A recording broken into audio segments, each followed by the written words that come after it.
Hello, कैसे हैं आप लोग? I welcome you all on your own YouTube channel board marks classes. आज हम लोग स्टार्ट करने जा रहे हैं themes in Indian history part 2। And इसमें जो 4 चैप्टर्स हमें पढ़ने हैं सिलेबस के पॉइंट ऑफ व्यू से, उसमें जो चैप्टर 5th है through the eyes of travellers and chapter 6th भक्ति सूफी ट्रेडिशंस, इन 2 चैप्टर्स को मैंने इस चैनल पे पढ़ा रखा है। एंड बाद में आने वाले समय में मैं फिर से उन दोनों चैप्टर्स को पढ़ाऊँगा। आज जो मैं स्टार्ट करने जा रहा हूँ वो है theme 7, an imperial capital Vijayanagar circa 14th to 17th century. And उसमें सबसे पहले हम लोग इंट्रोडक्शन देखते हैं विजयनगर। इंट्रोडक्शन देखते हैं Vijayanagara. If you will look at the literal meaning of Vijayanagara, तो it is city of victory, यानी विजय का शहर। अब ये जो सिटी ऑफ विक्ट्री है, it was the name for both. किसके किसके लिए? तो it was name of the empire as well as it was the name of capital. जैसे और भी एम्पायर्स आपने पढ़ रखा होगा, मौर्यन एम्पायर, तो कैपिटल की कहाँ था इनका? तो पाटलिपुत्र। तो यहाँ पे जो है, जो विजयनगर एम्पायर का भी नाम है एंड विजयनगर जो है कैपिटल सिटी का भी नाम है। It was founded in 1336 by two brothers Harihara and Bukka, जो ट्रेडिशंस हमें बताते हैं। जब ये अपने पीक पे था तो देखेंगे कि इसका northern territorial expansion river Krishna से लेकर सदर्न पेनिनसुला के ज़्यादातर रीजन्स इनके कंट्रोल में रहे हैं। 1565 में after battle of Talikota the city was plundered, और उसके बाद जो है धीरे धीरे सिटी डिक्लाइन में चला गया। लेकिन हड़प्पन सिविलाइजेशन में हम जो देखे थे कि जब हड़प्पन सिविलाइजेशन 1800 BCE के बाद डिक्लाइन में जाने लगा, तो उसके बाद लोगों की मेमोरी में हड़प्पन सिविलाइजेशन नहीं रहा। जो हमें हड़प्पन सिविलाइजेशन के बारे में पता चला, वो कैसे पता चला? तो मटेरियल रिमेन्स से। यहाँ पे सिचुएशन अलग है। 17th 18th सेंचुरी आते आते ये एम्पायर पूरी तरह से डिक्लाइन में जा चुका था, लेकिन it was in the memory of the people those who are living in the Krishna Tungabhadra doab region, यानी इस रीजन में रहने वाले लोगों की मेमोरी में ये याद रहा कि यहाँ पे विजयनगर एम्पायर था। एंड इस विजयनगर शहर को जो है लोग हम्पी शहर के नाम से याद रखते हैं। ये जो हम्पी शहर का नाम है, इट वाज डेराइव्ड फ्रॉम वहाँ की जो लोकल मदर गॉडेस है। मदर गॉडेस कौन है? तो मदर गॉडेस पंपा देवी, उनसे ये नाम डेराइव्ड था एंड लोग उसे पंपा देवी, ये हम्पी के नाम से याद रखते हैं। आगे अगर आप देखेंगे तो हिस्ट्री में जो सबसे इंपॉर्टेंट चीज़ है वो क्या है? हमारे पास सोर्सेस, कि क्या क्या सोर्सेस हैं जिनके थ्रू जो है हम विजयनगर एम्पायर के बारे में जानते हैं। तो हमारे पास ओरल ट्रेडिशंस, जैसे लोग जो है इसको याद रखें कि एक समय में जो है कोई शहर यहाँ पे था, ये एम्पायर का जो है कैपिटल रहा है। तो जो ओरल ट्रेडिशंस है, ओरल ट्रेडिशंस के अलावा जो आर्कियोलॉजिकल फाइंड्स जो अभी भी सर्वाइव कर रहे हैं, जो अभी भी वहाँ बचे हुए हैं, उनके अलावा देखेंगे जो मॉन्यूमेंट्स एंड जो इंस्क्रिप्शंस, ये सारे चीज़ों को जो है हम किसके साथ मिलाते हैं? तो जो ट्रैवलर्स उस समय विजिट करने आए, उन्होंने जो अकाउंट लिखा, जैसे अब्दुल रजाक समरकंदी के बारे में पढ़ने वाले हैं, डोमिंगो पायस के बारे में पढ़ने वाले हैं, तो ये इन्होंने जो कुछ विजयनगर में देखा, उन्होंने उन चीज़ों को नोट किया। साथ ही साथ जो वहाँ पे अदर लिटरेचर्स अवेलेबल हैं, तमिल, तेलुगु, कन्नड़, संस्कृत में, उन सारे लिटरेचर्स के साथ जो है इन सारे इंफॉर्मेशन को कोलैबोरेट करते हैं एंड उसके बाद जो है हम विजयनगर के हिस्ट्री को रिकन्स्ट्रक्ट करते हैं। तो इसमें हिस्टोरियंस का जो है बहुत ही इम्पॉर्टेंट रोल रहा है। Now come to the first topic, discovery of Hampi. अब हम्पी का डिस्कवरी नहीं हो रहा है, हम्पी कहीं खो नहीं गया था, बल्कि it was brought into light, इसको जो है लाया गया सामने, जो रूइंस में कन्वर्ट हो चुका था। It was brought into light by an British officials whose name was colonel Colin Mackenzie. वो 1800 में जो है हम्पी शहर को लाइट में लाता है। उसके बाद इन्होंने जो है तुम्हारा ये जो कर्नल कॉलिन मैकेंजी है, इनका क्या कंट्रीब्यूशन रहा है हम्पी शहर को डिस्कवर करने में? तो एक पॉइंट ये है कि he was the first person who prepared the survey map of Hampi. ठीक है, यानी हम्पी का जो सर्वे मैप प्रिपेयर करने का जो काम किए थे वो कौन थे? Colonel Colin Mackenzie. बाद में वो उनके बारे में देखेंगे कि whatsoever initial information he gain, जो कुछ इनिशियल इंफॉर्मेशन उन्होंने रिसीव किया, ये किस पे बेस्ड था? तो from the memories of priest of Virupaksha and Pampa Devi temples, कि ये दोनों जो मंदिर के जो प्रिस्ट हैं उनको जो इस शहर के बारे में जो कुछ याद रहा उनके मेमोरीज के थ्रू जो है इन्होंने जो है उन इन्फॉर्मेशन को कलेक्ट करने का कोशिश किया। लेटर आप देखेंगे कि 1800 के आसपास अगर आप देखेंगे तो यहाँ पे कुछ चेंजेस 1800 के बाद कुछ चेंजेस देखने को मिलता है। जैसे 1856 में आप देखेंगे जो फोटोग्राफर्स है they began to records monuments, ये मॉन्यूमेंट्स का जो रिकॉर्डिंग इन्होंने किया वो स्कॉलर्स को पढ़ने में हेल्प किया। उसके बाद आप देखेंगे, यानी उससे पहले ही एनसीईआरटी में उसके बाद लिखा है तो मैं भी सीक्वेंस में पढ़ा रहा हूँ। 1836 में आप देखेंगे जो एपिग्राफिस्ट है दे स्टार्टेड कलेक्टिंग जो है इंस्क्रिप्शंस। एपिग्राफिस्ट का काम ही वही है कि इंस्क्रिप्शंस को स्टडी करना। तो यहाँ पे भी आप देखेंगे कि जो एपिग्राफिस्ट है 1836 से जो है अलग अलग प्लेसेस से इंस्क्रिप्शंस जो है कलेक्ट करना इन्होंने स्टार्ट किया and they collected several dozen inscriptions from this site and the temples of Hampi. आगे हिस्टोरियंस इन सारे इंफॉर्मेशंस को कलेक्ट किए किनके साथ, तो जो अकाउंट्स ऑफ ट्रैवलर्स, जो फॉरेन ट्रैवलर्स का जो अकाउंट्स है उसके साथ ही साथ जो अदर लिटरेचर जो वहाँ पे अवेलेबल है तमिल, तेलुगु, कन्नड़ एंड संस्कृत में, उन सब के साथ जो है इन्होंने कोलैबोरेट किया एंड उसके बाद विजयनगर की हिस्ट्री को इन्होंने रिकन्स्ट्रक्ट किया। अब थोड़ा सा हम पढ़ते हैं कर्नल कोलिन मैकेंजी के बारे में। एक पॉइंट तो हमें याद है कि he brought the site of Hampi into light in 1800। He prepared the first survey map of this site. उसके बाद इनका अगर फीचर्स देखेंगे तो ये कौन है, तो multi talented person. He was antiquarian, engineer, cartographer and surveyor. And उसके बाद देखेंगे कि he was the first surveyor general of India was appointed in 1815। जैसे पहले जो है डायरेक्टर जनरल ऑफ एएसआई कौन थे, अलेक्जेंडर कनिंघम, हम लोग चैप्टर 1 में ऑलरेडी पढ़ चुके हैं। तो यहाँ पे जो first surveyor general of India है वो कौन है, कर्नल कॉलिन मैकेंजी। 1815 में ये बने एंड उसके बाद अगर आप देखेंगे तो 1820 में इनकी डेथ होती है, तब तक इस पोस्ट पे वो बने रहे।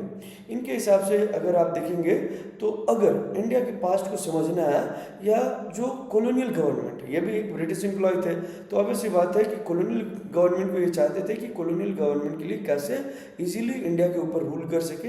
तो इसके लिए इन्होंने जोर दिया कि यहाँ के जो लोकल हिस्ट्रीज है उनको पढ़ा जाए, यहाँ के जो हिस्टोरिकल साइट्स हैं उनका सर्वे किया जाए एंड उसको समझा जाए, तो जाकर के जो है हमारे लिए एडमिनिस्ट्रेशन करना आसान होगा। क्योंकि बहुत सारी चीज़ें जो है जो पहले की प्रैक्टिसेस है वो चीज़ें आज भी कंटिन्यू होते रहे। अब आगे आते हैं हम लोग नेक्स्ट टॉपिक पे, रायास, नायकास एंड सुल्तान। रायास यानी जो विजयनगर के रूलर्स हैं दे कॉल्ड देमसेल्फ एज रायास। उसके बाद नायकास यानी जो इनके मिलिट्री चीफ रहे हैं वो, एंड जो इनके कंटेम्प्रेरी जो दक्कन वाले रीजन में रूल किए वो है सुल्तान, जो बीजापुर, बेरार, अहमदनगर, गोलकोंडा इन सारे रीजन्स पे रूल कर रहे थे, उनको बोला गया सुल्तान।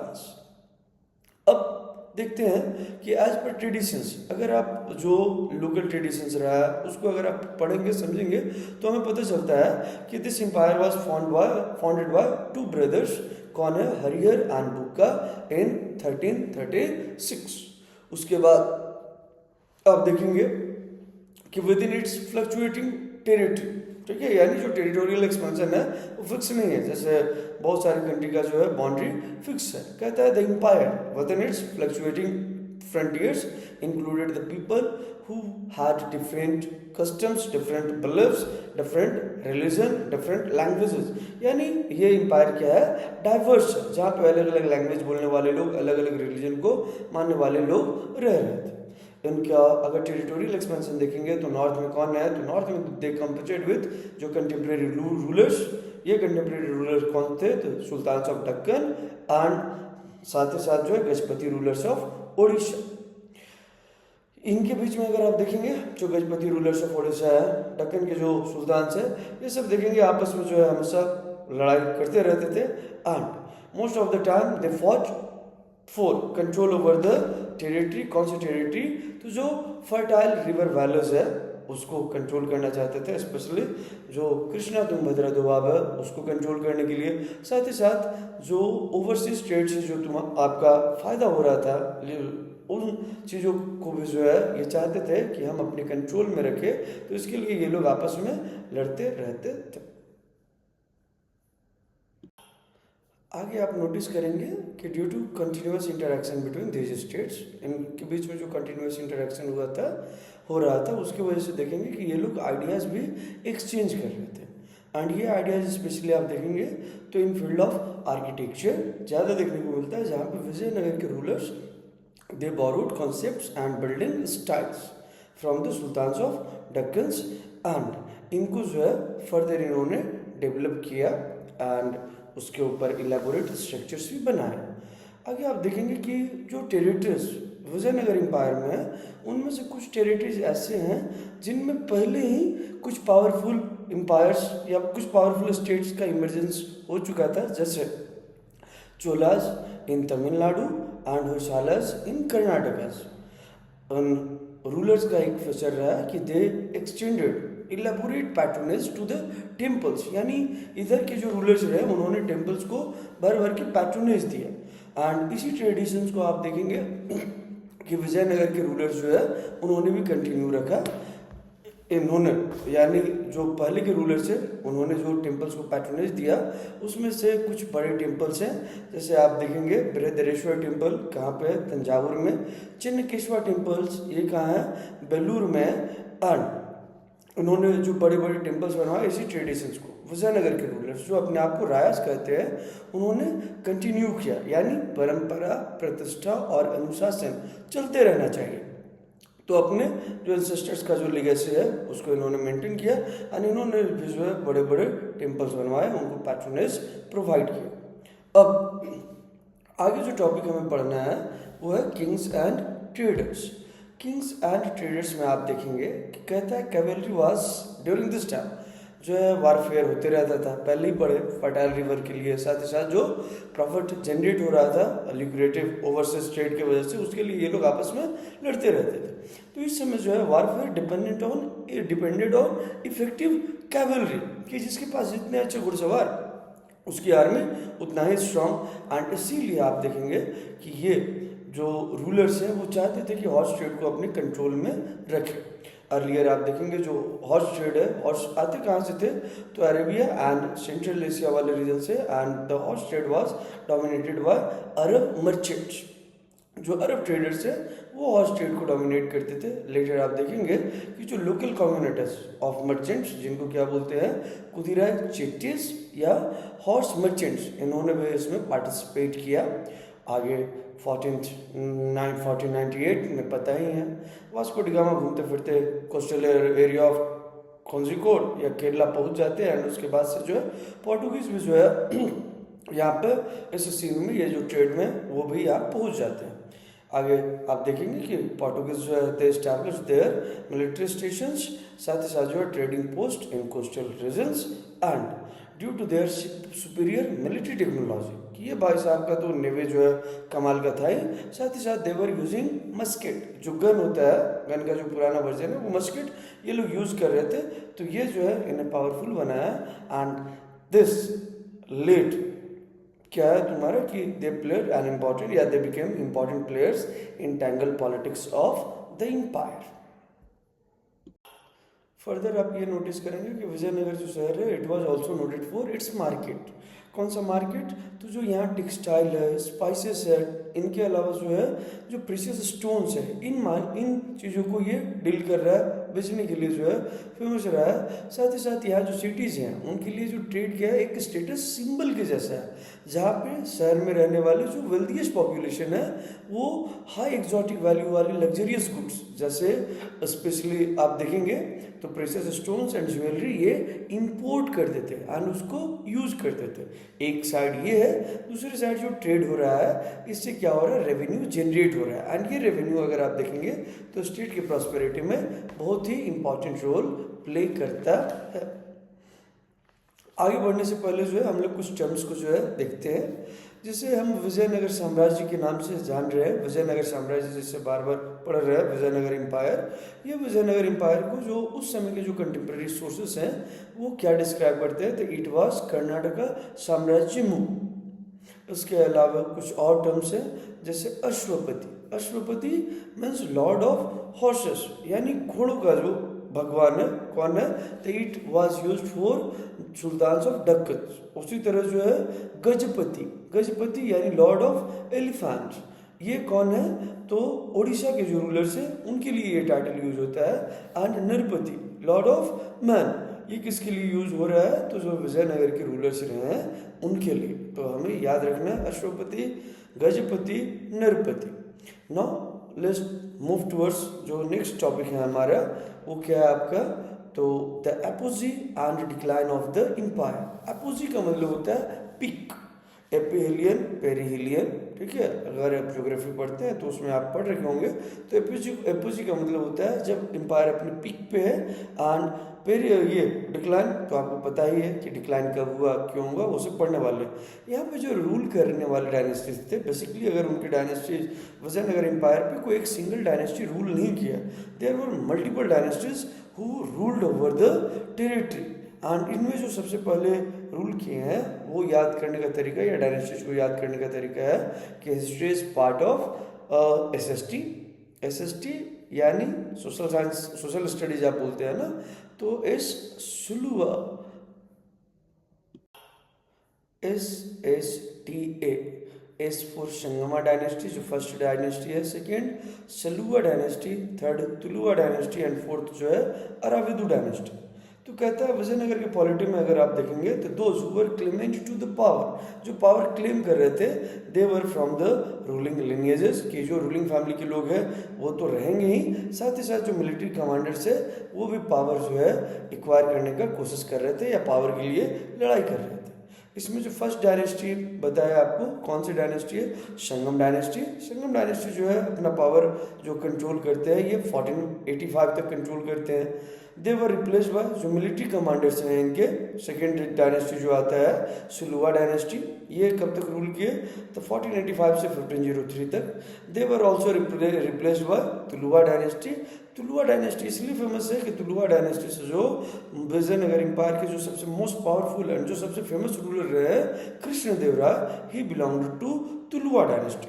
अब कृष्णदेवराय की अचीवमेंट्स को थोड़ा देखते हैं, why he was so famous, तो हमें याद रखना चाहिए। 3 मार्क्स में भी पूछ सकता है, 8 मार्क्स में भी जो पूछ सकता है। तो जो कृष्णदेवराय है इनका जो रेन है, it was characterised by expansion and consolidation of empire, यानी इनके टाइम में जो है विजयनगर एम्पायर का एक्सपेंशन अपने पीक पे था, साथ ही साथ इन्होंने जो है उन टेरिटरीज को विजयनगर एम्पायर में कंसोलिडेट करके रखने का कोशिश किया। इन्होंने किन किन रीजन्स को जो है कैप्चर किया, तो आप देखेंगे कि पहला जो इन्होंने कैप्चर किया, it was the land between Tungabhadra and Krishna river, जिसको हम क्या बोलते हैं, रायचूर दोआब। कब कैप्चर किए, तो 1512 में। इसके बाद जो है देखेंगे they also subdued the rulers of Odisha, कब, 1514 में। एंड इसके बाद जो है देखेंगे कि they also defeated sultans of Bijapur, कब, 1520 में। आगे देखेंगे कि इन्होंने जो है कुछ और भी अच्छे काम किए, जैसे टेम्पल्स बनवाए, एंड टेम्पल्स के साथ साथ अगर आप देखेंगे तो ही इज क्रेडिटेड विथ कि कुछ फाइन टेम्पल्स के साथ जो है इन्होंने उस पे फाइन या इम्प्रेसिव जो है गोपुरम ऐड करवाया। एंड आज के बहुत सारे साउथ इंडियन टेम्पल्स में वो गोपुरम देखने को मिल जाता है। साथ ही साथ इनका और क्या कंट्रीब्यूशन रहा है, तो इन्होंने एक विजयनगर शहर के सिटी के जो है ठीक जस्ट बगल में इन्होंने एक नया सबर्बन टाउनशिप, जिसको क्या बोलते हैं, नागलापुरम। नागलापुरम इनके मदर का नाम नागम्बा था, तो उसी के नाम पे जो है, उन्हीं के नाम पे इन्होंने एक सबर्बन टाउनशिप का फाउंडेशन रखा विजयनगर के बगल में, जिसको नागलापुरम बुलाया था। आगे देखेंगे कि इनका किंगडम जो है तो क्या रहा है कि हमेशा constant state of military preparedness, कि हमेशा से जो है आर्मी को लेकर के हम तैयार बैठे हुए। बट इनके रेन में अगर आप देखेंगे तो it flourished under unparalleled peace and prosperity, यानी दो हम मिलिट्री प्रिपेयर्डनेस तैयार करके रखें कि कभी भी किसी के साथ लड़ाई हो सकता है तो हम तैयार हैं, लेकिन उसके साथ साथ क्या देखने को मिल रहा है, तो इनके टाइम पीरियड में जो है जो पीस रहा वो एक्सट्रीम लेवल का पीस रहा, साथ ही साथ जो प्रॉस्पेरिटी है वो अनपैरेलल्ड रहा है, बहुत ज़्यादा ही जो है द पीस एंड प्रॉस्पेरिटी यहाँ पे देखने को मिलता है। आगे इनके डेथ के बाद, इनका डेथ कब होता है, 1529 में। इनके जो सक्सेसर्स है दे वर ट्रेवल्ड बाय जो रेविलियस नायकास या जो मिलिट्री चीफ है, तो वो इनके जो सक्सेसर्स है उनको परेशान करना शुरू किए एंड फाइनली देखेंगे कि इनका डेथ हुआ 1529 में। बाय 1542 विदिन 13 ईयर्स जो है तुम आपका they were replaced by next another dynasty and another dynasty कौन सा है तो आपका अरावधु डायनेस्टी। अरावधु डायनेस्टी जो है पावर में till the end of 17th century रहे एंड जैसा कि आप पहले देखेंगे कि जो रूलर्स है वो क्या है एम्बिशियस है एंड एम्बिशियस होने की वजह से जो है इनका जो है मिलिट्री एम्बिशन मिलिट्री प्रिपेयर्डनेस बना ही रहता था एंड इसी की वजह से अगर आप देखेंगे तो जो military ambitions of rulers of Vijayanagar रहा है एंड साथ ही साथ जो उस समय के जो सल्तनत के जो रूलर्स रहे हैं उनका जो मिलिट्री प्रिपेयर्डनेस रहा it's led to shifting alignments between सल्तनत एंड जो है विजयनगर के रूलर्स इनके बीच में जो अलाइनमेंट चेंज होते रहा एंड इसकी वजह से आप देखेंगे कि फर्दर जो है इसमें विजयनगर के खिलाफ सल्तनत के आर्मी को अलायंस बनाने के लिए मजबूर कर दिया एंड आगे जो होता है वो डिक्लाइन के लिए रिस्पॉन्सिबल है कहता है 1565 में विजयनगर के जो चीफ मिनिस्टर हैं रामा राय ये राक्षसी तंगड़ी में जो सुल्तान की कंबाइंड आर्मी है सुल्तान की कंबाइंड आर्मी यानी बीजापुर गोलकोंडा एंड अहमदनगर तीनों के कंबाइंड फोर्सेस जो है राक्षसी तंगड़ी में मिलते हैं जिसे आज हम बैटल ऑफ तालीकोटा भी बोलते हैं। ये 1565 में हुआ।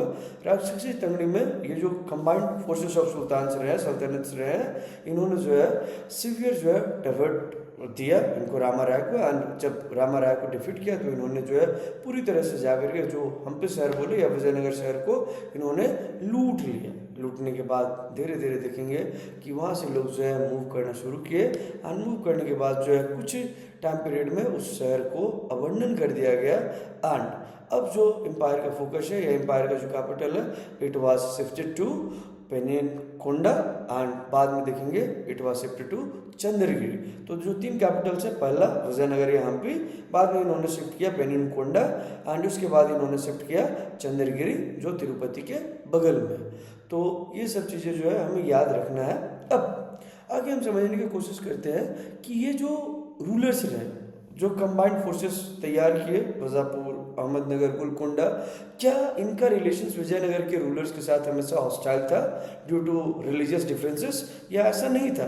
तो कहता है कि ऐसा नहीं था कि दो इनके बीच में जो है दो सुल्तान का जो आर्मी है it was responsible for destruction of city of Vijayanagar. ठीक है साथ ही साथ जो है विजयनगर एम्पायर के डिक्लाइन के पीछे ये रिस्पॉन्सिबल थे लेकिन ये हमेशा से जो है इनके बीच का रिलेशन जो है हॉस्टाइल नहीं था तो इनके बीच में रिलीजियस डिफरेंसेस थे। जैसे फॉर एग्जांपल आप देखेंगे कृष्णदेवराय इन्होंने जो है कई बार जो सल्तनत के जो क्लेमेंट्स रहे हैं कि इस सल्तनत में इनके बाद ये सक्सेसर्स होना चाहिए तो उसमें इंटरफेयर किए थे एंड इन्होंने उनको इस्टेब्लिश करवाने में हेल्प किया था एंड इसीलिए इट टुक द प्राइड या जो टाइटल है क्या लेते हैं तो इस्टेब्लिशर ऑफ यमुना किंगडम। उसी तरह जब विजयनगर एम्पायर के रूलर कृष्णदेवराय का डेथ हुआ तो जो बीजापुर के रूलर्स है उन्होंने देखेंगे आप कि वो इंटरवीन करते हैं सक्सेशन के मैटर में।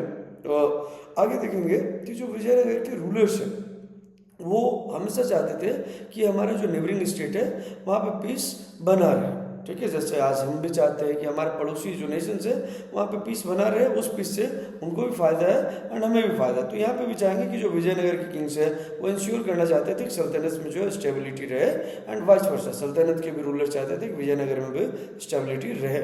लेकिन it was adventurous policy of Rama Raya कि जो चाहते थे कि जो सल्तनत के जो सुल्तान से उनको आपस में लड़ा दें लेकिन इसका रिजल्ट उल्टा हुआ कि ये सुल्तान जो है आपस में कंबाइंड हो गए एंड ये कंबाइंड आर्मी जो है फाइनली बैटल ऑफ तालीकोटा में पूरी तरह से विजयनगर के आर्मी को डिफीट करते हैं बड़ी विजयनगर के शहर को लूट करके बर्बाद कर देते हैं। तो यही है किस्सा। नेक्स्ट टॉपिक जो हमें पढ़ना है वो है द रायस एंड द नायकाज। नायकाज कौन है तो मिलिट्री चीफ। रायस के बारे में हम लोग ऑलरेडी पढ़ चुके हैं।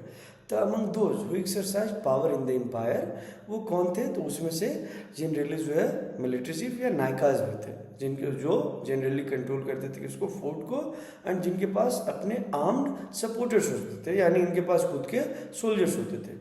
ये Nayakas one place to another place move करते रहते थे, एंड कई बार जब ये one place to another place move कर रहे होते थे in search of fertile land, तो जो रूरल एरियाज के जो प्रेजेंट्स है वो भी इनको सपोर्ट करते थे जहाँ पे ये लोग सेटल हो सके।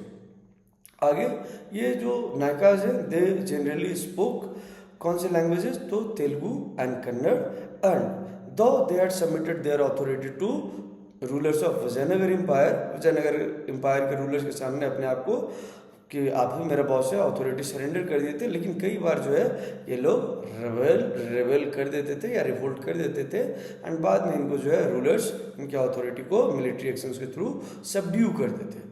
जब रूलर्स कमज़ोर हुए तो ये धीरे धीरे अपने आप को पावरफुल किए एंड इस तरह का रिवोल्ट करते रहे। कई बार हमने देखा कि ये अपने जो रूलर्स हैं उनको ओवरथ्रो कर दिए। अब आगे पढ़ते हैं कि one of the major political innovation of Vijayanagar empire वो क्या है आपका, तो अमर नायका सिस्टम। अमर नायका सिस्टम क्या है, तो कुछ कहते हैं हिस्टोरियंस कि इसका कुछ जो प्रिंसिपल्स है it was derived from the iqta system of Delhi Sultanate. Delhi सल्तनत में जो एम्प्लॉय थे, मतलब जो ऑफिशियल्स थे, उनको कई बार जब कैश में रेम्यूनरेशन नहीं मिलता था तो उनको लैंड दे दिया जाता था, एंड उस लैंड से जो है ये लोग टैक्स कलेक्ट करके अपना सैलरी जो है रिसीव करते थे। तो यहाँ पे भी क्या है, अमर नायकास कौन है, तो ये मिलिट्री कमांडर्स हैं जिनको सुल्तान ये जो रायाज हैं वो टेरिटरी देते थे गवर्न करने के लिए, टैक्स कलेक्ट करने के लिए।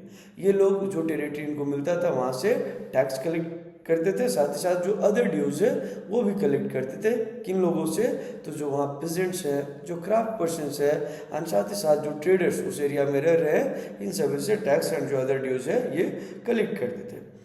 इस टैक्स का कुछ पार्ट जो है ये अपने यूज़ के लिए, पर्सनल यूज़ के लिए रखते थे। साथ ही साथ देखेंगे कि ये लोग इस टैक्स का यूज़ अब उनको जो है बता दिया जाता था कि आपको इतने हॉर्सेस मेंटेन करने हैं, इतने आपको एलिफेंट्स मेंटेन करने हैं, तो उसको मेंटेन करने के लिए भी ये लोग जो है रेवेन्यू का यूज़ करते थे। आगे ये जो कंटिजेंट्स, यानी ये जो एलिफेंट की आर्मी हो या हॉर्सेस की आर्मी हो या इन्फेंट्री हो, ये सारे जो ये मेंटेन करते थे, ये रायत को हमेशा सपोर्ट करते थे, और इन्हीं के सपोर्ट से देखेंगे कि रायत जो है, जो पेनिनसुलर इंडिया है उसको अपने कंट्रोल में रखे थे, उसके ऊपर अपना विक्ट्री जो है इस्टेब्लिश किए थे, या विक्ट्री के बाद जो है अपना कंट्रोल इस्टेब्लिश किए थे। आगे देखेंगे कि ये लोग जो रेवेन्यू मिल रहा है उसके कुछ एक पोर्शन को आप ये लोग किस लिए यूज़ कर रहे हैं, तो टू मेक कैनाल्स, एंड साथ ही साथ टेम्पल्स बनवाने के लिए भी ये लोग यूज़ कर रहे थे। आगे ये लोग जो है देखेंगे कि कुछ जो रेवेन्यू बचा है उसको एनुअल ट्रिब्यूट के फॉर्म में जो है एनुअली आप देखेंगे कि किंग को ये लोग भेजते थे, एंड अपने लॉयलिटी को शो करने के लिए पर्सनली किंग के सामने जो है ये लोग अपीयर होते थे। अपीयर होकर के किंग के सामने जो है गिफ्ट प्रेजेंट करते थे। वो ओकेजन भी हम लोग आगे चैप्टर में पढ़ेंगे। किंग जो है इनके ऊपर अपना कंट्रोल कैसे असर्ट करते थे या दिखाते थे, तो कई बार इनको जो है ट्रांसफ़र कर देते थे one place to another place. जैसे आजकल जो ऑफिसर्स है, जैसे IAS है, IPS है, तो इनका भी जो है 3 साल से 5 साल में ट्रांसफ़र होते रहता है। तो ये गवर्नमेंट अपना कंट्रोल दिखा रही है। वैसे ही जो है जो रायाज है अपना कंट्रोल दिखाने के लिए इनको जो है ट्रांसफ़र करते रहते थे। एंड बाद में 17वीं सेंचुरी में जब ये एम्पायर डिक्लाइन हो रहा था तो इनमें से कई नायकास जो है इन्होंने अपना किंगडम, इंडिपेंडेंट किंगडम इस्टेब्लिश कर लिया, और इससे जो विजयनगर एम्पायर है वो तेज़ी से डिक्लाइन में चला गया। नेक्स्ट टॉपिक जो हमें पढ़ना है वो क्या है, Vijayanagar the capital and it environments. Its environments मतलब इसके सराउंडिंग में जो क्या है, तो जैसे उस समय के जो मोस्ट फेमस सिटीज रहे हैं, उस समय जितने जो सिटीज एग्जिस्ट कर रहे थे, अगर उनमें से एक मोस्ट फेमस कैपिटल रहा है तो वो क्या है, विजयनगर, एक इम्पॉर्टेंट शहर। एंड जैसे हर एक शहर का अपना फिजिकल कैरेक्टरिस्टिक्स होता है, सिमिलरली विजयनगर का देखेंगे तो it was famous for its distinct physical layout and साथ ही साथ जो है इसका बिल्डिंग स्टाइल। आगे इस शहर के बारे में हमें आइडिया कहाँ से मिलता है, इस शहर के बारे में जब हम पढ़ रहे हैं Vijayanagar the capital and its influence, तो क्या क्या हमारे पास सोर्सेज हैं, तो we are having multiple sources. पहले जो है inscriptions left by Rayas and Nayakas, इन्होंने जो टेम्पल को डोनेशंस दिया था एंड जो इम्पोर्टेंट इवेंट्स इनके रेन में रहे, उन्होंने इन सबको नोट डाउन किया, लिखा। इन इंफॉर्मेशंस को जो है हम जो फॉरेन ट्रैवलर्स जो इस समय इंडिया को विज़िट किए, जैसे अगर आप देखेंगे 15th सेंचुरी में जो लोग विज़िट किए उनमें से जो है कौन कौन लोग रहे हैं, तो उनमें से आप देख सकते हैं कि इटालियन ट्रैवलर, इटालियन ट्रेडर जो है Niccolo de Conti, Persian ambassador Abdul Razzaq, उसके बाद जो है Afanasy Nikitin, he was from Russia. ये सब 15th सेंचुरी में इंडिया में विजिट किए एंड इन्होंने विजयनगर शहर के बारे में लिखा है। इसके बाद अगर आप देखेंगे 16th सेंचुरी में जो लोग विजिट किए वो थे Duarte Barbosa, Domingo Paes and Fernando Nunes. ये सारे ट्रैवलर्स आए एंड इन्होंने जो है विजयनगर के बारे में लिखा, जो कुछ भी इनको अच्छा लगा। आगे पढ़ते हैं। और स्प्रॉलिंग सिटी, डोमिंगो पायस बताता है कि विजयनगर का शहर कैसा है, तो कहता है आई एम नॉट डिस्क्राइबिंग कि पूरे सिटी का जो साइज़ है, जो शहर का साइज़ है, हम नहीं बता पा रहे हैं। क्यों? तो किसी एक प्लेस पे आप खड़े होकर के जो है पूरे शहर को नहीं देख सकते, इसीलिए वो कहता है I have climbed a hill, and उस हिल के ऊपर चढ़ने के बाद जो है वो शहर के एक बड़े पार्ट को देख रहा है एंड वो देखने के बाद वो बता रहा है कि यहाँ से हम शहर के मोस्ट ऑफ द पार्ट को देख सकते हैं। The city is surrounded by several layers of hills and इसके बाद जो है this city is appearing in size almost equal to Rome. ये रोम का जो शहर है उसके बराबर दिख रहा है। आगे बताता है कि यहाँ पे जो हिल्स हैं, यहाँ पे जो ग्रुप्स ऑफ ट्रीज हैं, ग्रुप्स ऑफ ट्रीज के अलावा बहुत सारे ग्रुप्स जो है इन ग्रुप्स में जो है पेड़ देखने को मिल रहा है। साथ ही साथ जो है और क्या देखने को मिल रहा है, तो बहुत सारे जो कंड्यूट्स ऑफ वाटर, छोटे छोटे जो वाटर स्ट्रीम्स हैं जो उनके बीच से फ्लो कर रहे हैं। इन सब के साथ साथ जो है कि लेक्स देखने को मिल रहे हैं एंड किंग के जो हाउस है उसके सामने जो है हमें देखने को मिल रहा है पाम ग्रुप्स एंड बहुत सारे जो फ्रूट बियरिंग ट्री हैं वो कहाँ पर देखने को मिल रहा है, तो किंग के पैलेस के बाहर। तो this was descriptions of Vijayanagar by Domingo Paes. Now come to the next topic, water resources. Water आज भी जो है हमारे लाइफ के लिए बहुत इसेंशियल है एंड उस समय भी जो है और लाइफ के लिए जो है वाटर इसेंशियल रहा है। तो one of the most striking features अगर आप देखेंगे विजयनगर की लोकेशन के बारे में, तो यहाँ पे क्या है, तो जो रिवर तुंगभद्रा एक जो है क्या बना रही है, वाटर बेसिन बना रही है। ये जो natural basin which was made by river Tungabhadra वो यहीं पे लोकेटेड है। ये रिवर तुंगभद्रा वहाँ से नॉर्थ ईस्ट डायरेक्शन में फ्लो करती है। उसके बाद देखेंगे कि द सिटी वाज, ये जो सराउंडिंग लैंडस्केप है शहर का क्या है, तो it was made up of stunning granite hills, मतलब जो है बहुत सुंदर जो है ग्रेनाइट से बना हुआ जो है हिल से देखने को मिल रहा है आसपास। एंड ये हिल्स क्या है, तो सिटी के चारों ओर लग रहा है कि गर्डल बना रहे हैं। ठीक है, गर्डल जैसे कमर में एक जो है ऑर्नामेंट पहनती है वुमन, तो उसी तरह का जो कहता है कि ये जो हिल्स हैं वो क्या है, सिटी के चारों तरफ सराउंड कर रहे हैं एंड ये सिटी के चारों तरफ गर्डल बना रहे हैं। साथ ही साथ इन हिल्स से जो है बहुत सारे स्ट्रीम्स जो है वो फ्लो करके डाउनवर्ड्स आ रहे हैं।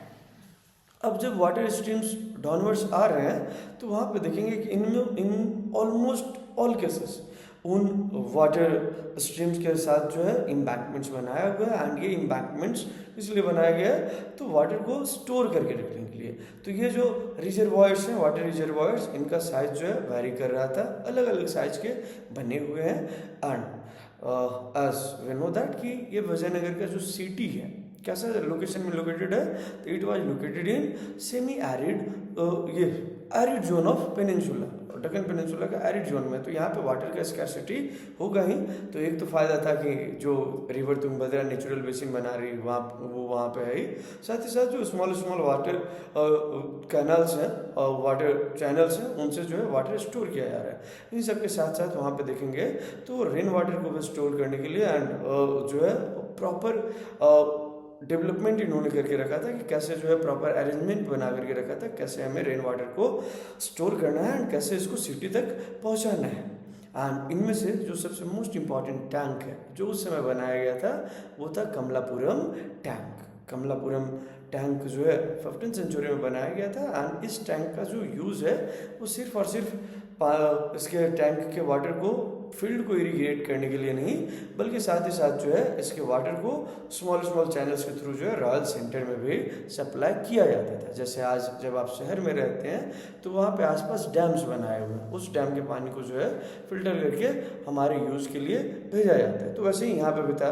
इसके साथ उस समय जो रूइंस में हमें जो देखने को मिलता है कि वाटर कैसे जो है one place to another place पहुँचाया जाता था, तो उनमें से एक जो बचा हुआ है वो हमारे पास है हिरिया कैनाल। हिरिया कैनाल अगर आप देखेंगे तो इसमें पानी कहाँ से आता था, तो तुंगभद्रा रिवर के क्रॉस डैम बना हुआ था, एंड उसी डैम से जो है वाटर को चैनलाइज किया गया था जो हिरिया कैनाल तक पहुँच रहा था।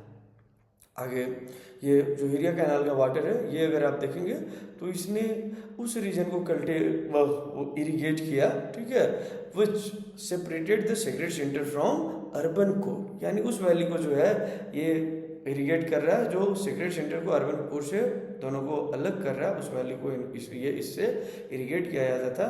और साथ ही साथ ऐसा उम्मीद लगाया जाता है कि this were built by the rulers of Sangma dynasty.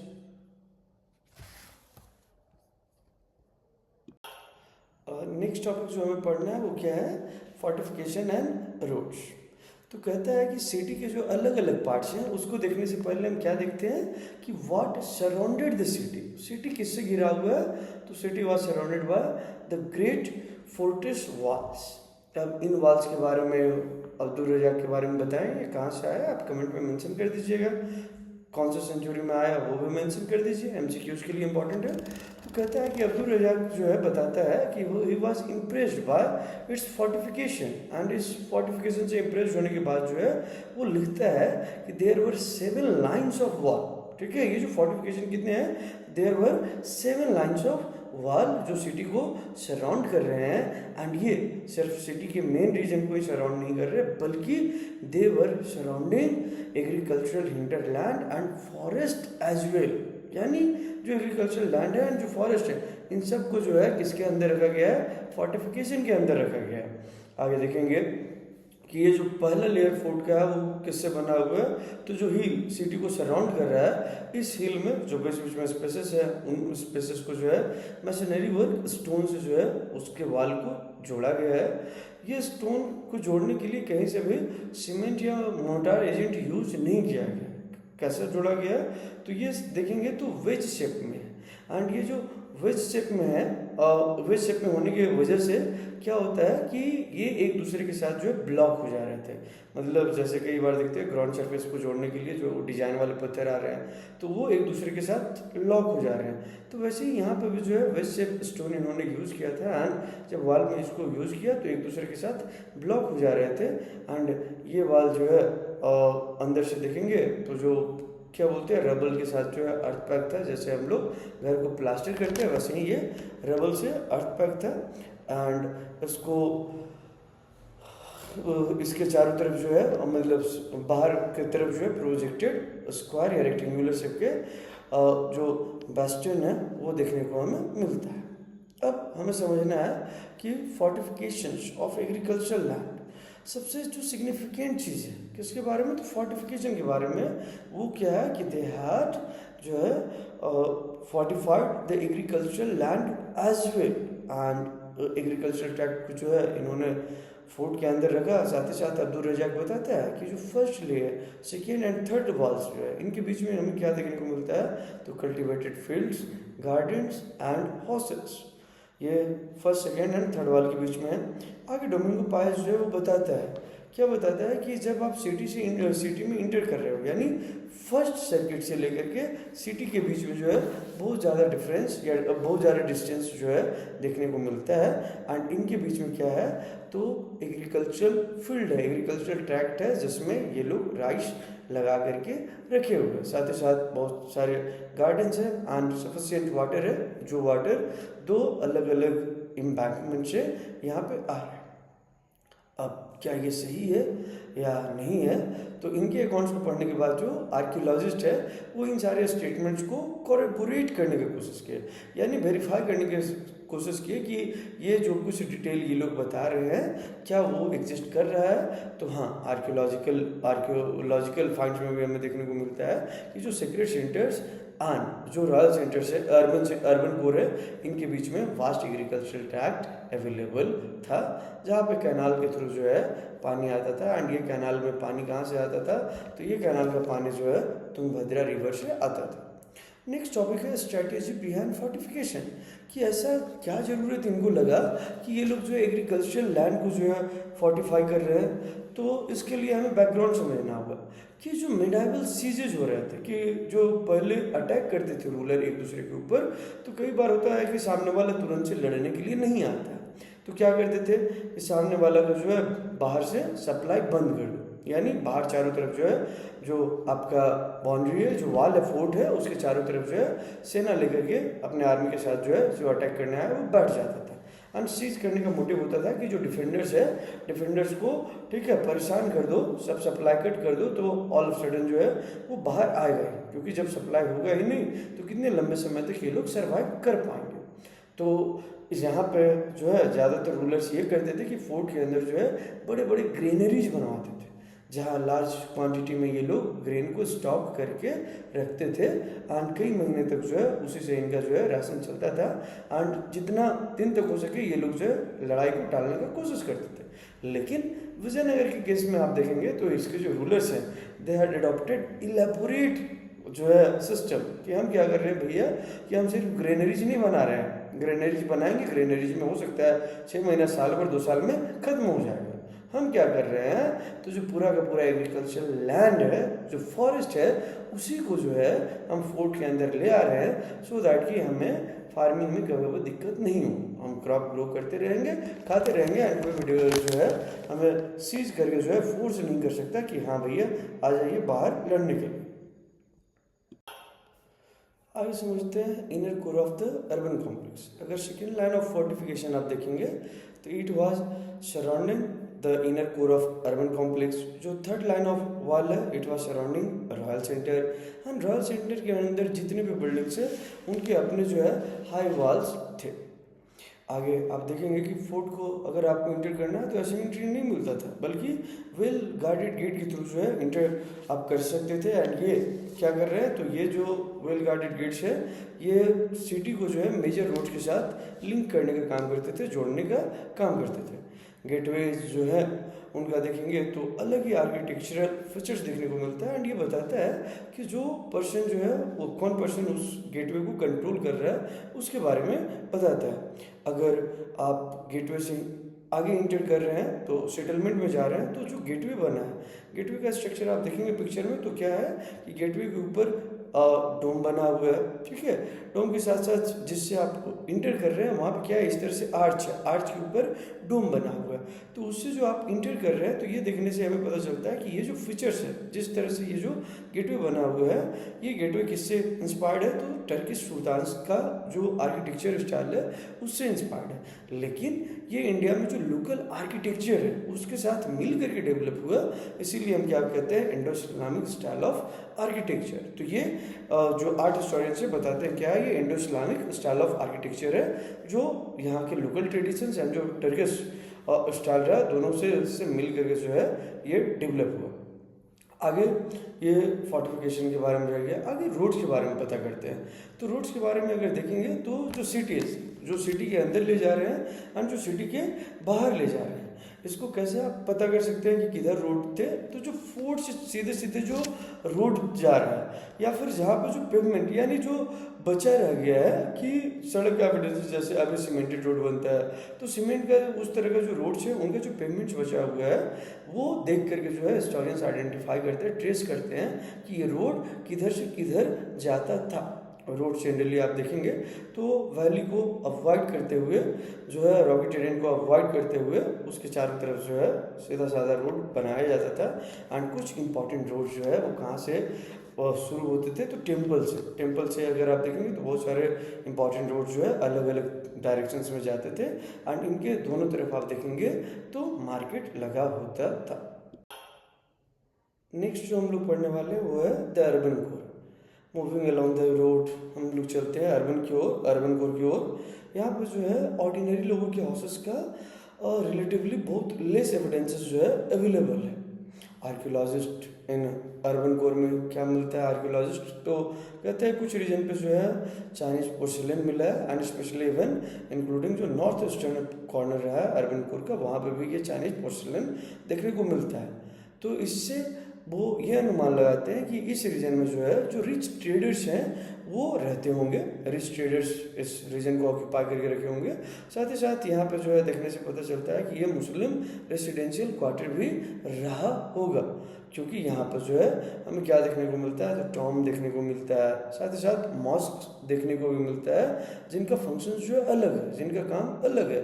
लेकिन उसके बावजूद ये जो मॉस्क एंड टेम्पल्स का अगर आर्किटेक्चर देखेंगे तो it is resembling with the mandapas of the temples which are found in Hampi. जो हम्पी में जो टेम्पल्स मिले हैं उनके मंडपास से जो है आर्किटेक्चर किसका रिजेंबल कर रहा है, तो जो यहाँ पे मॉस्क है, टॉम्स है, उनसे मिलता जुलता है। आगे दुआरते बारूशा बताता है कि दो अभी हम देखें कि जो ऑर्डिनरी लोगों के हाउसेस हैं वो सर्वाइव नहीं कर रहे हैं, लेकिन वो बताता है कि ऑर्डिनरी लोगों के हाउसेस जो है यहाँ पे अवेलेबल थे। These were well built the roof were thatched, यानी छप्पर वाले रूफ होते हुए जो है अच्छे से बनाए हुए थे। एंड ये कैसे बनाए हुए तो लॉन्ग स्ट्रीट्स में एज पर देयर ऑक्यूपेशंस की, एक तरफ जो है गोल्ड स्मिथ है, फिर उसके बाद आयरन स्मिथ, इनके बीच में देखेंगे बहुत सारे ओपन प्लेसेस जो है उन लॉन्ग स्ट्रीट्स में रखा गया था। तो इस तरह का जो है हमारा क्या है इनर कोर। अर्बन कोर का फील्ड सर्वे हमें बताता है कि जो इंटायर एरिया है it was dotted with multiple shrines and temples, यानी बहुत सारे श्राइन्स एंड टेम्पल्स इस एरिया में थे।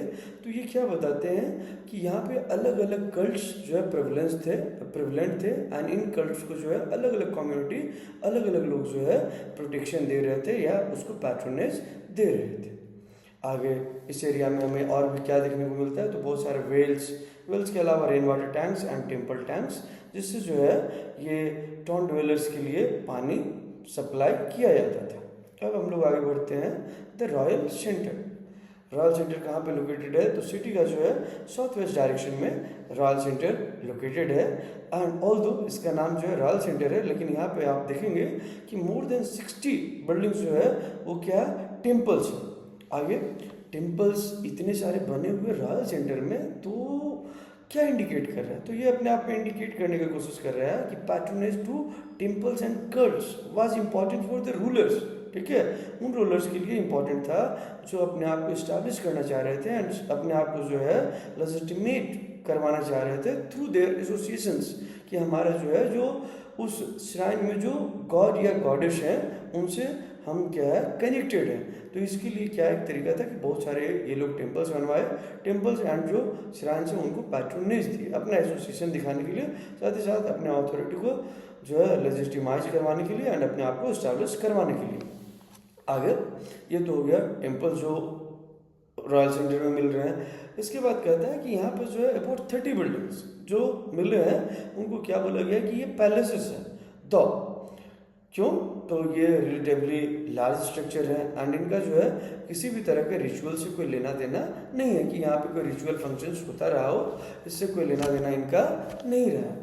आगे अगर आप देखेंगे तो बताता है कि वन जो मेजर डिफरेंस है इनके बीच में, जो रॉयल ये जो पैलेसेस हैं एंड जो टेम्पल बिल्डिंग्स हैं, दोनों के बीच में जो एक मेजर डिफरेंस है वो ये है कि जो टेम्पल्स हैं वो मसनरी वर्क से बना हुआ है, यानी स्टोन से बना हुआ है एंड ये आज सर्वाइव कर रहे हैं। इसके कंपैरिजन में अगर आप देखेंगे तो जो बिल्डिंग्स जो पैलेसेस हैं वो पेरिशेबल मटेरियल से बने हैं एंड ये समय के साथ जो है डिस्ट्रॉय हो गए। अब हम लोग आते हैं द महानवमी डिब्बा। ये महानवमी डिब्बा में दो बिल्डिंग्स है जो प्लेटफॉर्म पे बना हुआ है, एक है ऑडियंस हॉल एंड दूसरा जो है ये एक महानवमी डिब्बा एंड दूसरा क्या है आपका ऑडियंस हॉल। इन दोनों को मिला करके पाइस बताता है कि इन दोनों को क्या बोला गया, तो house of victory, house of victory यानी महानवमी डिब्बा एंड ऑडियंस हॉल। अब आगे समझते हैं कि रॉयल सेंटर में जो कुछ बिल्डिंग्स मिला है, अगर कुछ जो स्ट्रक्चर्स मिला है उनका नाम वो किस तरह का बिल्डिंग्स है, on the basis of form of buildings as well as उनका फंक्शंस क्या रहा है, उसके बेसिस पे उनका नाम दिया गया। इसी में एक है किंग्स पैलेस। किंग्स पैलेस जो है वो जो वॉल के अंदर जो सराउंडेड है उसमें सबसे बड़ा स्ट्रक्चर है, लेकिन ये रॉयल रेसिडेंस था या नहीं था, हमारे पास कोई डेफिनेट एविडेंस नहीं है। इसके अलावा जो अदर बिल्डिंग्स जो यहाँ पे हैं वो तो बिल्डिंग्स हैं जो प्लेटफॉर्म से बने हुए हैं। ये क्या है, तो एक ऑडियंस हॉल एंड दूसरा क्या है, महानवमी डब्बा। ये दोनों को देखेंगे, the entire complex is surrounded by high walls and ये हाई वॉल में आप क्या देखेंगे, तो इन दोनों के बीच में जो है एक स्ट्रीट जो है जा रहा है। अब थोड़ा ऑडियंस हॉल के बारे में पढ़ते हैं। ऑडियंस हॉल का अगर स्ट्रक्चर आप देखेंगे तो ये एक हाई प्लेटफॉर्म है जहाँ पे उस प्लेटफॉर्म पे बहुत सारे स्लॉट्स हैं। स्लॉट्स यानी बहुत सारे जो है गड्ढे बने हुए हैं जो मोस्ट प्रोबेबली वुडन पिलर को सपोर्ट करता था, यानी उन गड्ढों में जो है वुडन पिलर था। एंड इसके साथ अगर आप देखेंगे तो ये जो स्लॉट्स हैं ये कहाँ देखने को मिलते हैं, तो ये स्लॉट्स जो है रेगुलर इंटरवल पे एंड एक दूसरे से वेरी क्लोज रहे। आगे इसमें जो है स्टेयर केस का एविडेंस मिलता है जो रूफ तक जाने के लिए बना हुआ था एंड इस रूफ को सपोर्ट कौन करता था, तो उसके नीचे बना हुआ वुडन पिलर। आगे आप देखेंगे कि ये जो पिलर है वो इतने क्लोजली स्पेस्ड हैं, इनके बीच में गैप इतना कम है कि ये किस पर्पज से यूज किया जाता था ये नीचे का hall, we are not sure. आगे महानवमी डिब्बा के बारे में पढ़ते हैं। महानवमी डिब्बा सिटी का one of the highest point पे जो लोकेटेड है वो कौन है, महानवमी डब्बा, एक मैसिव प्लेटफॉर्म, ठीक है, जिसका अगर आप एरिया देखेंगे तो 11,000 स्क्वायर फीट है एंड हाइट ग्राउंड सरफेस से देखेंगे तो इट वाज 40 फीट्स हाई। अगर इसके वॉल्स को देखेंगे तो it was curve with relief carvings, ठीक है, it was covered with relief carvings. ये जो है महानवमी डब्बा के वॉल्स के बारे में है। हो सकता है इसके ऊपर जो है प्रोबेबली एक वुडन स्ट्रक्चर बना हुआ हो, ठीक है, वी आर नॉट श्योर। आगे कहता है कि ये जो महानवमी डब्बा है किस लिए बना हुआ है, तो मोस्ट प्रोबेबली इससे जो रिचुअल जो एसोसिएटेड रहा है वो कौन सा, तो Mahanavami literally meaning the great 9th day, जो हिंदू फेस्टिवल जो है 10 डे का फेस्टिवल, जिसको अलग अलग जगह पे अलग अलग नाम से बुलाते हैं, जिसको ऑटम सीजन में या ये जनरली जो है सितंबर अक्टूबर मंथ में आता है, जिसको दशहरा बोलते हैं कहाँ पे, नदर्न इंडिया में। दुर्गा पूजा कहाँ पे बोलते हैं, बंगाल में, ठीक है। उसके बाद Navratri and Mahanavami peninsular reason में बोलते हैं। तो ये वो ओकेजन है जहाँ पे देखेंगे कि जो विजयनगर का रूलर्स है अपना प्रेस्टीज, पावर एंड सुजेनिटी को शो करता है, डिस्प्ले करता है, लोगों को दिखाता है कि देखो मेरा पावर। जैसे आज हम सॉवरेन इंडिया में जो है 26 जनवरी को अपना पावर दिखाते हैं कर्तव्य पथ पे, ठीक है। तो वैसे ही यहाँ पे जो है महानवमी का जो ओकेजन है उस दिन किंग जो है अपना पावर, प्रेस्टीज एंड सुजेनिटी को शो करता था।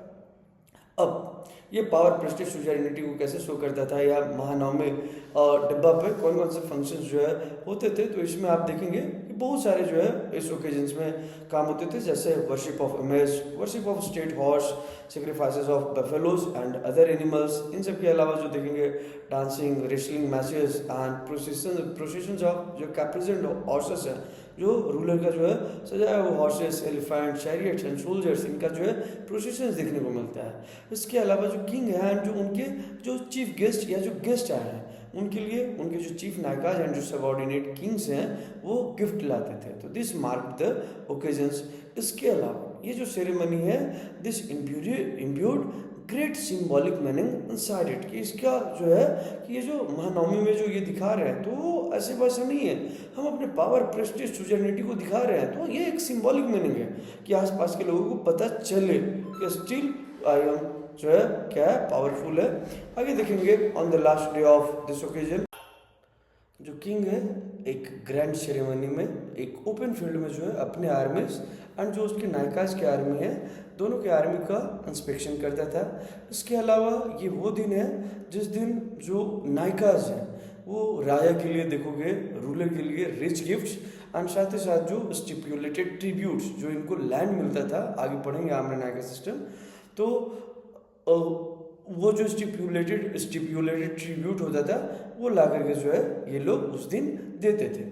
इसके अलावा आगे कहता है कि जो महानवमी डिब्बा है जिन रिचुअल्स के बारे में हम बात कर रहे हैं, जिन प्रोसेशंस के बारे में बात कर रहे हैं, जहाँ पे large number of main women animals processions के लिए जा रहे हैं, क्या ये स्पेस सफिशिएंट था? तो आज के हिस्टोरियंस बताते हैं कि स्पेस जो है इतने बड़े प्रोसेशंस के लिए सफिशिएंट नहीं लग रहा है।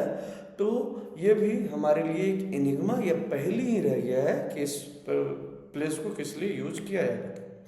आगे अदर बिल्डिंग्स जो रॉयल सेंटर में है, audience hall, Kings palace and जो आपका महानवमी डब्बा, इसके अलावा जो है आपका है वो लोटस महल। लोटस महल 19th सेंचुरी के जो ब्रिटिश ट्रैवलर्स थे उन्होंने इसका नाम जो है लोटस महल दिया, ठीक है। तो इसका नाम क्या है नहीं पता, तो कहता है कि नाम जो है रोमांटिक है, लेकिन इसका रोमांस के साथ कोई लेना देना नहीं है।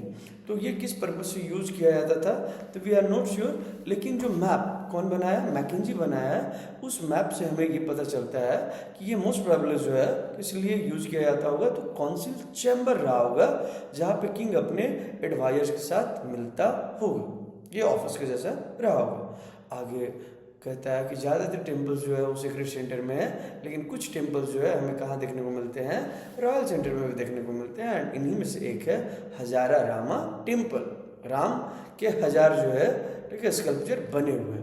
कहता है ये जो टेम्पल है, ठीक है, कहाँ पे बना हुआ है, अर्बन सेंटर में, तो रॉयल सेंटर में बना हुआ है। तो रॉयल सेंटर में टेम्पल बना हुआ है एंड हजारा रामा टेम्पल है, तो मोस्ट प्रोबेबली जो है इसका यूज़ किस लिए होता होगा, तो जो किंग एंड उसके फैमिली के लोग हैं वो लोग इसको जो है वर्शिप के लिए यूज़ करते होंगे। जो इमेजेस सेंट्रल श्राइन में है वो मिसिंग है, तो वो उससे हमें नहीं पता, लेकिन जो इसके वॉल पे जो स्कल्प्टेड पैनल्स हैं वो सर्वाइव है। जो स्कल्पचर्स जो इसके वॉल पे बने हुए हैं वो अभी भी सर्वाइव कर रहे हैं। एंड ये स्कल्पचर देख के पता चलता है कि इस पे जो सीन है वो रामायण से लिए गए हैं।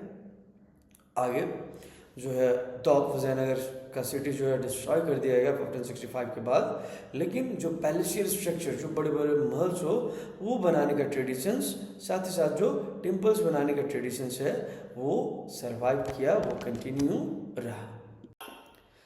रॉयल सेंटर पढ़ लिए, तो अब चलते हैं हम लोग सीक्रेट सेंटर की ओर। सीक्रेट सेंटर में हमें क्या देखना है, चूजिंग अ कैपिटल। अब चूजिंग अ कैपिटल कैसे चूज किया गया, तो उसको समझने के लिए हम लोग चलते हैं rocky northern end of the city, जो कहा किस पे लोकेटेड था, तब which was located on the bank of Tungabhadra.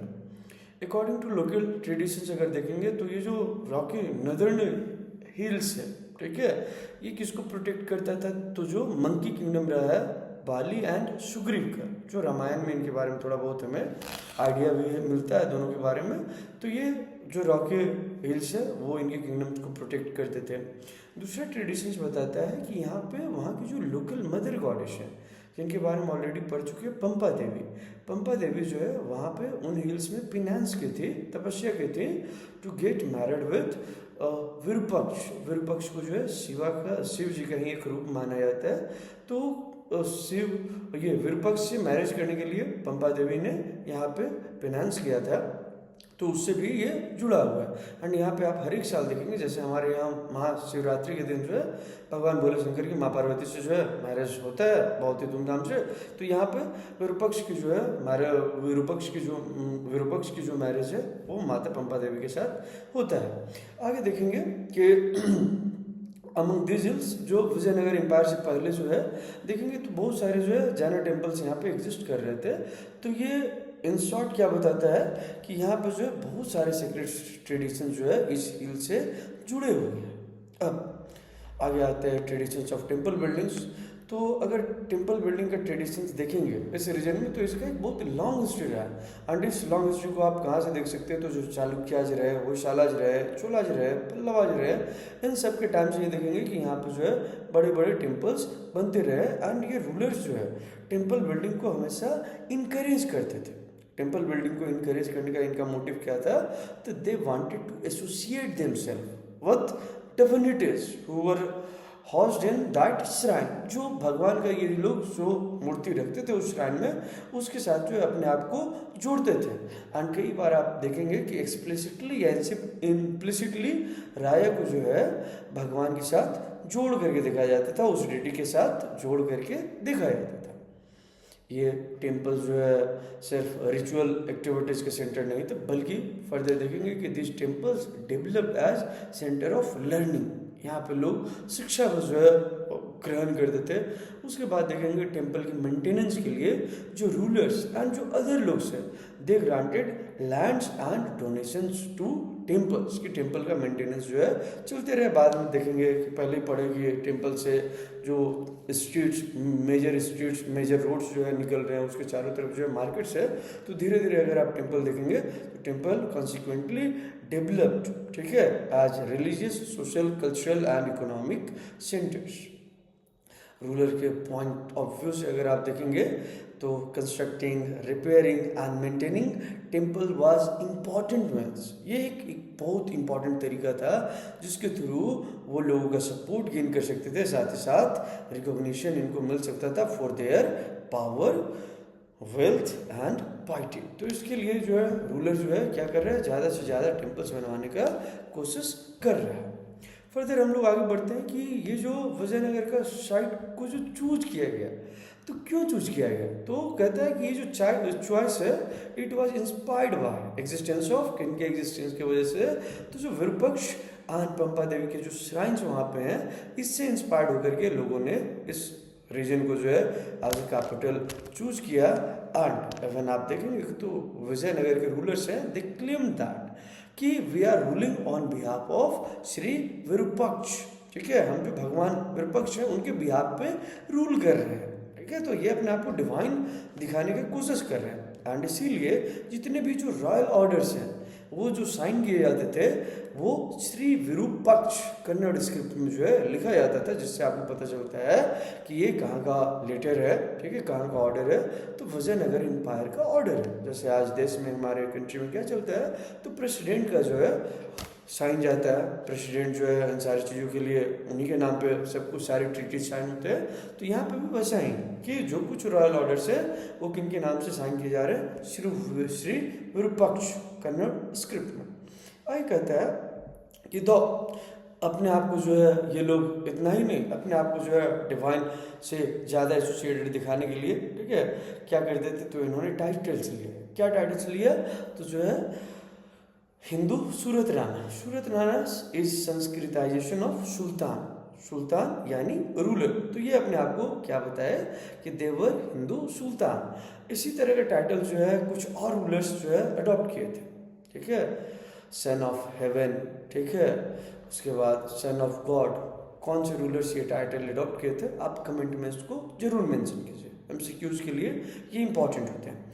आगे कि ये जो रूलर्स हैं ये सिर्फ पुराने जो ट्रेडिशंस है उसी को सिर्फ कंटिन्यू नहीं किए, उस चीज़ को तो इन्होंने अडॉप्ट किया ही, साथ ही साथ अगर आप देखेंगे तो इसमें इन्होंने इनोवेशन लाया, उसको जो है इन्होंने डेवलप किया।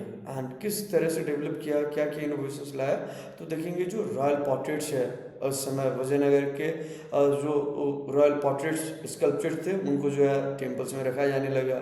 इसके अलावा जो किंग का विजिटर टेम्पल्स उसको एक इम्पॉर्टेंट स्टेट ओकेजन जो है माना जाने लगा। एंड इसमें जो एम्पायर के जो नायकाज थे वो लोग किंग को एकम्पनी करते थे, साथ देते थे। अब आगे हम लोग पढ़ने वाले हैं,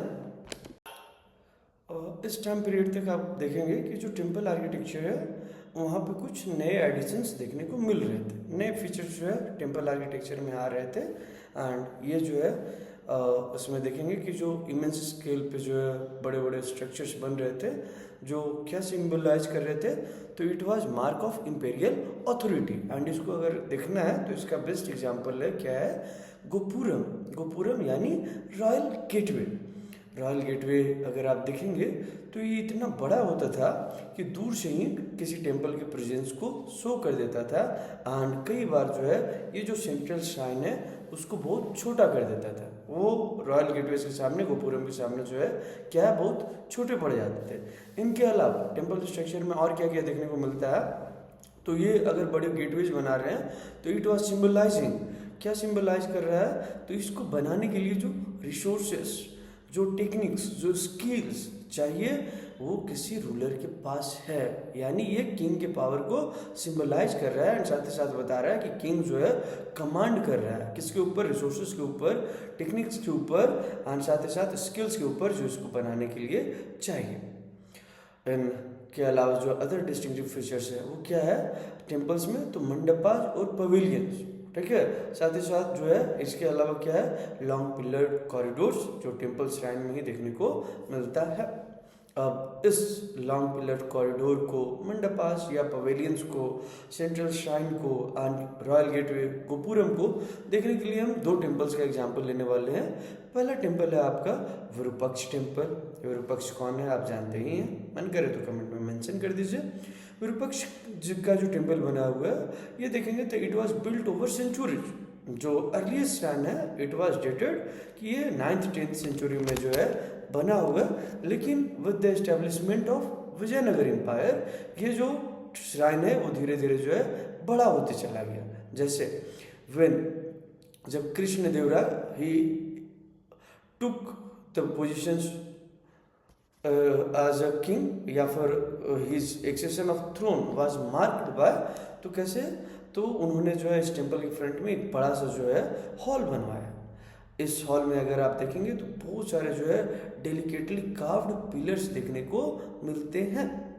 साथ ही साथ he is also credited with कि कृष्णदेवराय सिर्फ जो है हॉल ही नहीं बना रहे बल्कि जो ईस्टर्न गेटवे है, जो ईस्टर्न गोपुरम है वो बनाने का भी क्रेडिट किनको जाता है, तो जो कृष्णदेवराय है उनको जाता है। आगे कहता है कि ये जो एडिशंस हो रहे थे टेम्पल श्राइन्स में कि पिलर है और पवेलियंस है और उसके अलावा जो है कॉरिडोर है, साथ ही साथ गेटवेज है, तो इस टेम्पल कॉम्प्लेक्स में जो मेन श्राइन है वो क्या है रिलेटिवली एक स्मॉलर स्पेस ऑक्यूपाई कर रहा था। यानी टेम्पल कॉम्प्लेक्स में जो मेन श्राइन है वो एक छोटे से स्पेस तक जो है लिमिटेड रह गया था। अब ये जो हॉल बने हुए हैं वो हॉल किन किन पर्पज से यूज़ किया जाता था, तो कुछ हॉल के स्पेसेस में आप देखेंगे कि जो डिटीज़ हैं उनके स्टैचूज को रख दिया जाता था जो टेम्पल्स में स्पेशल परफॉर्मेंस होते थे।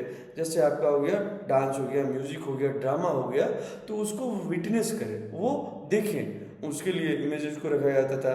कुछ जगह पे इमेजेस जो है कुछ स्पेसेस को जो है डिटीज का मैरिजेस को सेलिब्रेट करने के लिए जो है कुछ स्पेसेस को यूज किया जाता था। कुछ स्पेसेस में जो है डिटीज को झूला झुलाने के लिए, स्विंगिंग करने के लिए जो है यूज किया जाता था। एंड आगे कहता है कि ये जो इमेजेस थे, ये जो स्टैचूज थे जो स्पेशल ओकेजन पे यूज किए जा रहे थे, ये जो सेंट्रल श्राइन में जो बने हुए स्टैचूज है उनसे कहीं अलग थे। एक और टेम्पल, अनदर इंटरेस्टिंग टेम्पल कौन सा है, विठला टेम्पल। विठला टेम्पल भगवान के जो डिटी के जो मेन डिटी हैं टेम्पल के वो कौन है, भगवान विठल। विठल की वर्शिप आप जनरली देखेंगे तो महाराष्ट्र वाले रीजन में होता है। एंड ये भगवान विष्णु के ही एक रूप माने जाते हैं। जैसे भगवान जगन्नाथ विष्णु जी के ही एक रूप माने जाते हैं, उसी तरह से भगवान विठल भी is also considered as a form of Vishnu. इनका अगर वर्शिप, महाराष्ट्र की डिटी का वर्शिप जो है कर्नाटक में हो रहा है, तो ये क्या बताता है, तो ये बता रहा है कि the ways in which the rulers of Vijayanagar, ठीक है, drew on different traditions to create an imperial culture. एक इम्पेरियल कल्चर बनाने के लिए ये लोग अलग अलग ट्रेडिशंस को जो है साथ में ला रहे थे। जैसा अदर टेम्पल्स में पढ़े कि वहाँ पे सेवरल हॉल्स होते थे, उसके बाद जो है तो यहाँ पे भी जो है बहुत सारे हॉल्स हैं। एंड यहाँ पे एक और क्या देखने को मिलता है, the unique shrine designed as a chariot. अब ये जो चैरियट है वो पिक्चर आप देखिए और पिक्चर देख करके आप हमें बताइए कि ये कौन से कितने रुपीज़ के नोट पे जो है the chariot of Vitthala temple देखने को मिलता है। आप कमेंट में इसको जो है मेंशन करेंगे। आगे कैरेक्टरिस्टिक फीचर रहा है टेम्पल कॉम्प्लेक्स का, वो क्या है, तो चैरियट स्ट्रीट जो टेम्पल गोपुरम से स्ट्रेट लाइन में जाता है। आगे जो है नेक्स्ट टॉपिक हम लोग स्टार्ट करते हैं। नेक्स्ट टॉपिक हमारा क्या है, plotting palaces, temples and bazaars. कैसे हमने इसको प्लॉट किया है, तो जैसे देखोगे कि अभी तक हम क्या देख रहे थे विजयनगर के बारे में, जो हमारे पास सोर्स ऑफ इंफॉर्मेशन रहा है या जो कुछ हम एग्जामिन कर रहे थे वो फोटोग्राफ्स, प्लान्स, ठीक है, जो एलिवेशन ऑफ स्ट्रक्चर्स जैसे महानवमी डब्बा, ठीक है, ऑडियंस हॉल एंड इनके अलावा जो स्कल्पचर्स है उन सबको पढ़ के जो है हम समझने की कोशिश करते हैं। कहता है ये सब कैसे प्रोड्यूस किए गए, तो जो इनिशियल सर्विस जो मैकेंजीज का है वो उसको जो है हम जो ट्रैवलर्स का अकाउंट है उसके साथ हमने वेरीफाई किया, साथ ही साथ जो इंस्क्रिप्शंस के साथ जो है मिला करके उसको समझने का कोशिश किया।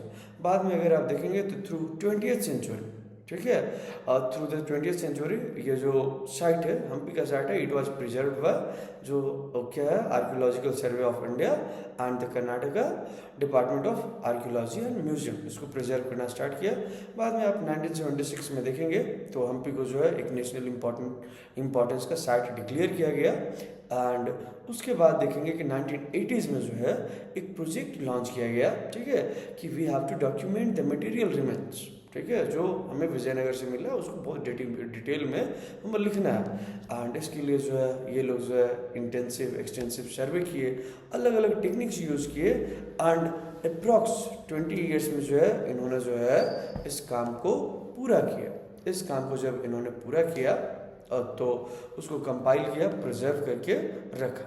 अब ये क्या है कि इतना आसान काम नहीं था कि आप जो है उन सबको पढ़ करके जो है आप हिस्ट्री रिकन्स्ट्रक्ट करें। इसके लिए इन्होंने देखे हुए बहुत सारे जो है काम किए। एक सिंपल सा जो है आइडिया बताता है कि जो पूरा इंटायर कॉम्प्लेक्स है इसको इन्होंने जो है 25 पार्ट्स में डिवाइड किया एंड इनको जो है ABCD नाम दिया, जो अल्फ़ाबेट के लेटर्स हैं उसमें आई मिसिंग है तो ए से लेकर के जेड तक 26 होते हैं, आई मिसिंग है तो 25 बॉक्स बनाया। फिर उसका जो है फर्दर जो है सब डिवीज़न किया, फिर उसका जो है फर्दर सब डिवीज़न किया और उसके बाद जो है ये लोग कहाँ पे जो है पैलेसेस थे, कहाँ पे बाजार था, उन सब को जो है समझने और पढ़ने का कोशिश की। अब आगे देखते हैं कंट्रीब्यूशन ऑफ स्कॉलर्स। स्कॉलर्स का क्या कंट्रीब्यूशन रहा है, तो स्कॉलर्स का ही कंट्रीब्यूशन है जो हम हिस्ट्री पढ़ पा रहे हैं। किसी भी हिस्ट्री को पढ़ने के लिए जो आर्कियोलॉजिस्ट है, जो आर्ट हिस्टोरियंस है, जो स्कॉलर्स हैं, उन्हीं का बहुत बड़ा कंट्रीब्यूशन रहा है। तो बहुत मेहनत वाला ये काम रहा है। कहता है कि जैसे आप देखेंगे कि they have recovered and documented traces of thousands of structures, ठीक है, जिसमें टाइनी श्राइन से लेकर के जो है बड़े बड़े इलेबोरेट टेम्पल्स हैं उन सबको जो है इन्होंने रिकवर किया, उनको जो है लिखने का काम किया एंड साथ ही साथ इन्होंने जो है traces of roads, paths, bazaars, इसको जो है फाइंड आउट करने का कोशिश किया। अब इन सब में अगर आप देखेंगे तो कुछ जो है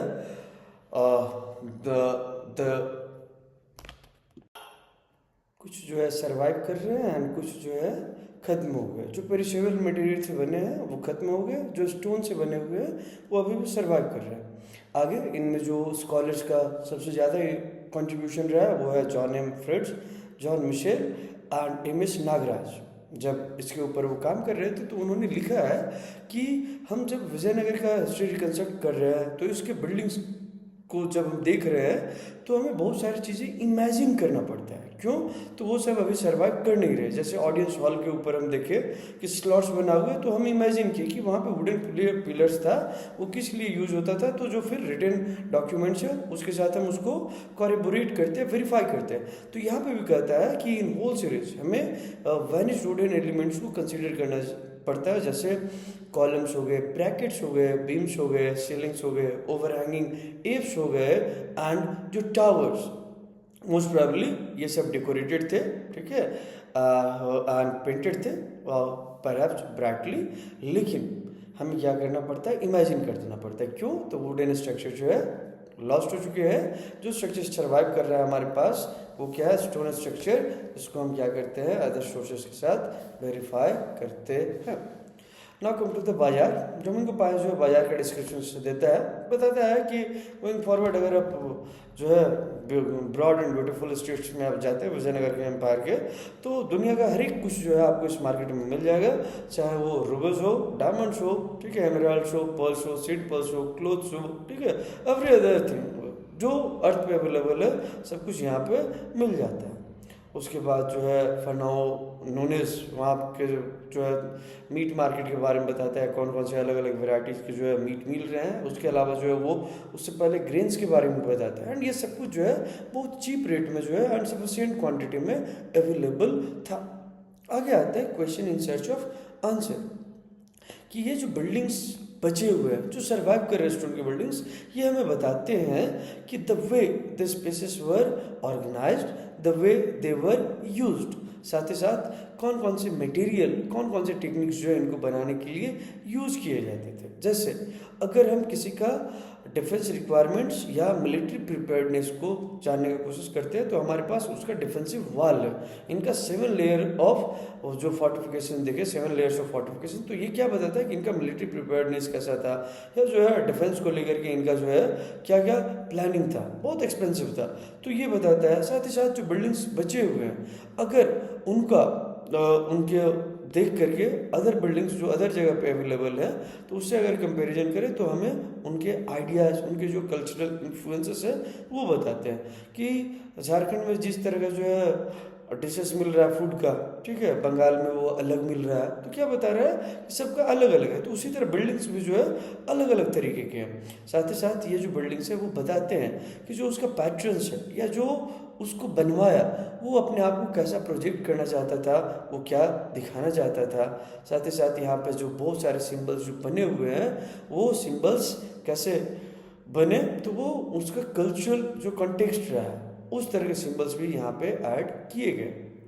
इन सबको हम तब समझ पाते हैं जब इन मटेरियल रिमेन्स को जो लिटरेचर है, जो इंस्क्रिप्शंस है, या जो पॉपुलर ट्रेडिशंस है, जो अकाउंट्स ऑफ फॉरेन ट्रैवलर्स है, उसके साथ इसको मिक्स करते हैं, मिलाते हैं। तब अगर इन आर्किटेक्चरल फीचर्स को देखोगे, इन्वेस्टिगेशन करते हैं इनका या एग्जामिन करते हैं, तो ये कहीं से नहीं बताते हैं कि जो ऑर्डिनरी मेन वुमेन चिल्ड्रन जो पॉपुलेशन का एक बहुत बड़ा हिस्सा था वो क्या सोचते थे, जो शहर या शहर के आसपास या शहर के बाहर रहते थे वो इनके बारे में क्या सोचते थे। क्या उनका एक्सेस था, रॉयल सेंटर हो या सीक्रेट सेंटर, वहाँ तक क्या इनका एक्सेस था। या साथ ही साथ आपसे कहता है कि क्या अगर कोई पासर बाय वहाँ से जा रहा है तो क्या वो इन स्कल्पचर को रुक करके देख सकता था, ये स्कल्पचर क्या रिफ्लेक्ट कर रहे हैं, क्या बताने की कोशिश कर रहे थे, या फिर वो वहाँ से जो ऐसे ही चला जाता था। या फिर जो लोग इस पर काम किए, जो जिन्होंने कॉलोसल स्ट्रक्चर्स को बनाया, ठीक है, वो अपने इसके बारे में क्या सोचते थे, ठीक है, कि जिसके लिए उन्होंने अपना लेबर कंट्रीब्यूट किया है वो इसके बारे में क्या सोचते थे। ये सब कुछ हमें इनसे नहीं पता चलता है, तो रहने देते हैं इसको, यहीं पे ख़त्म करते हैं। एक क्वेश्चन है, आप लिखेंगे, मेंशन करके जाएंगे कमेंट में कि कृष्ण देव राय एक बुक लिखे थे ऑन ट्रेड, उस बुक का क्या नाम है, आप कमेंट में मेंशन करना ना भूलें। ये चैप्टर यहीं पे ख़त्म होता है। टाइमलाइन को पढ़ें, एमसीक्यूज के लिए इंपॉर्टेंट होता है। थैंक यू आप लोगों को, and do not forget to like, share and subscribe. Please mention your comment, ठीक है, एज योर फीडबैक। अपना फीडबैक जो है कमेंट में ज़रूर मेंशन करें। Thank you.